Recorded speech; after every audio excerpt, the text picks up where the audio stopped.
Hey business warriors, welcome to the show. And yesterday we did kind of a first look video at the HEALS Act, that is the new Republican stimulus bill that includes a second stimulus check. Today we are going to do kind of a full breakdown of everything we know so far about this bill, everything that's in it, and there are a few things in there that in addition to the second stimulus check that could save you a lot of money. So let's get looking into it. So first of all, this bill comes with a price tag of $1 trillion, so it would cost one of these. Remember the old $1 trillion coins from a couple of months back?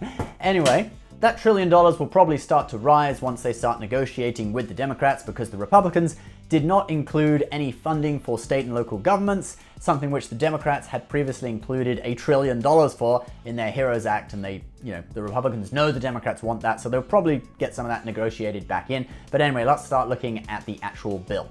Stimulus checks. First of all, we have a second round of stimulus checks with almost the exact same conditions as last time. So $1,200 for individuals, $2,400 for couples married filing jointly, and the income thresholds would be up to a maximum of $75,000 a year if you want the full check if you are single, and married filing jointly, the maximum would be up to $150,000 a year for the full check, and then it tapers off after that. You would still get the $500 check for each dependent, but there are some differences. So in the CARES Act, it was only for child dependents. It seems they're relaxing this now. Have a listen to Senator Chuck Grassley and what he says about stimulus checks for dependents. The Republican plan provides for another round of $1,200 economic impact payments for most American adults, but we also include in the additional $500 for each dependent some people that we didn't intend to leave out last time, but we did. So regardless of age, some of these dependents will now be helped. Regardless of age, some of these dependents will now be helped. I would have preferred to hear, regardless of age, all of these dependents will now be helped, but hey, we'll have to see what is in the final bill. Enhanced unemployment insurance.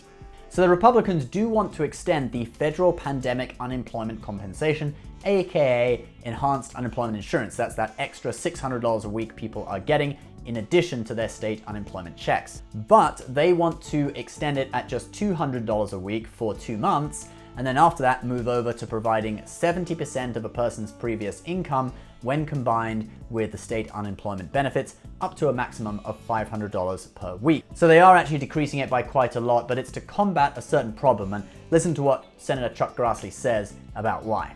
That when you pay people more not to work than they would get working, what do you expect?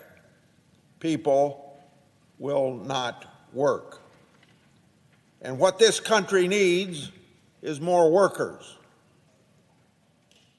If we're going to get this country turned around, it's not going to come from money from unemployment to individuals, because government doesn't create wealth, it only consumes wealth.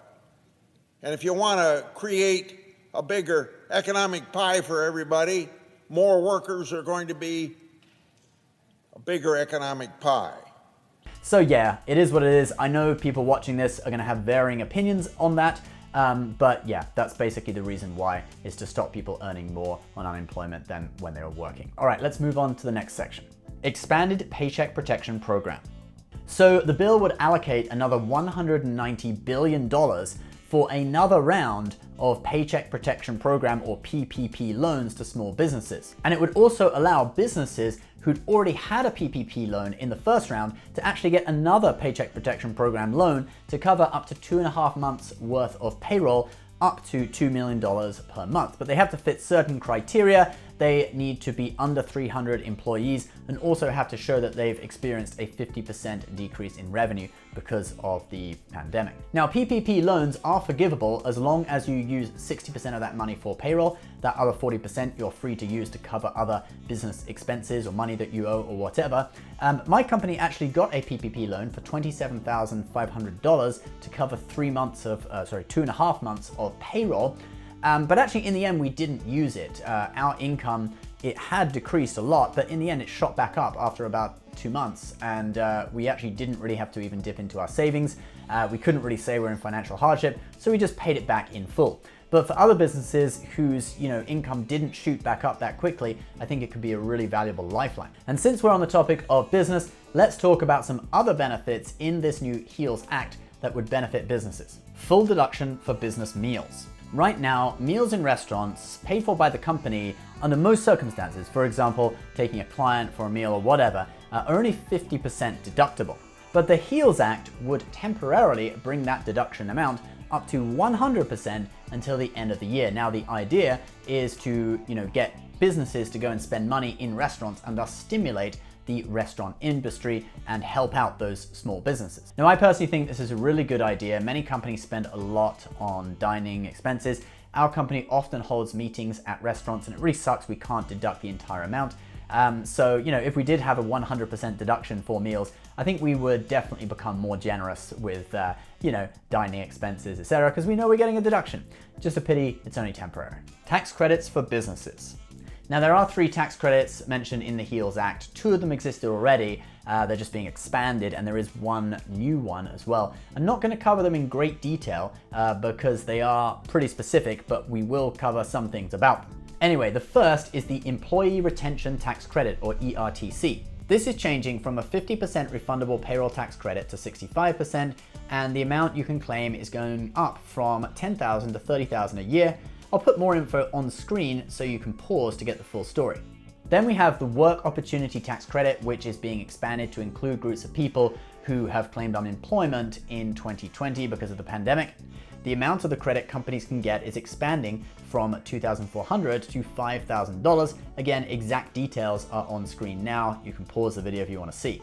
Then lastly, there is a new payroll tax credit for up to 50% of an employer's employee personal protection expenses, okay? So this covers things like coronavirus testing for employees, personal protective equipment like masks, face shields, whatever. The exact specifics of this are going to be up on screen now. All right, moving on. Liability protections. Now, liability protections have been something that Mitch McConnell has gone on about for a long time, but they do make sense. Basically, they want to protect businesses, schools, and healthcare facilities from lawsuits. So, for example, if someone comes to your store and then a week later they find out they have coronavirus and they're like, I got it from your store, I'm gonna sue you. And then all of a sudden, bam, you're hit with $100,000 worth of legal fees to defend yourself in that case. Well, you're gonna be protected from that. They will not be able to sue you, and these protections last 5 years. However, these protections will not rule out gross negligence. So if your store is just ridiculously unclean or something like that, we don't really know how that's gonna work yet. We're gonna have to look at the final text of the bill to really understand what that means. Emergency appropriations. The HEALS Act also includes $306 billion for emergency appropriations, and $105 billion of that is earmarked to go to schools to help them safely reopen this fall. Then there are also a few things that have been left out of the HEALS Act that were included in the HEROES Act that the Democrats passed a few months ago. One very obvious thing is the absence of state and local funding. Then also left out were expansions to the child tax credit, earned income tax credit, the lifting of the $10,000 cap on the SALT deduction for the years 2020 and 2021. Wait a minute, what was that? Yes, that really was in the HEROES Act. And here's what I said about it a few months ago. The Tax Cuts and Jobs Act limited the deduction for state and local taxes, or the SALT deduction, to $10,000 per year for the years 2018 to 2025. Cue the HEROES Act. Skip to page 224. And you will find a section entitled Elimination for 2020 and 2021 of Limitation on the Deduction of State and Local Taxes. Basically, it's a massive tax cut for rich people in high tax states like New York and California. Now, I can see the Republicans being willing to negotiate some of this back in, for example, the child income tax credit, earned income tax credit, probably some funding for states and local governments. I do not think they'll be willing to lift the cap on the SALT deduction. That's something they purposefully put in the Tax Cuts and Jobs Act back in 2017 to kind of pressure high tax Democratic states to lower their taxes. Now, whether you think that's right or wrong, that was the purpose of it, and I don't think they would be willing to negotiate that back in. Anyway, guys, thanks for watching this complete breakdown of the HEALS Act, or at least what we know about it so far. If you've made it this far, all the way to the end of the video, we have a special deal for you. If you set up an account with Webull and fund it with $100, you get 2 free stocks, the second of which may be valued up to $1,400. Luck of the draw who gets that. Webull, of course, is a great stock investing app. commission free, just like Robinhood, but it tends to be a bit better than Robinhood. The charts are much more detailed. They have a lot of technical indicators, etc. So if you want to take advantage of that deal, see the link below. As always, please subscribe if you are new. Leave a comment on what you think about the HEALS Act below. I do read them, and we'll see you next time. Bye-bye.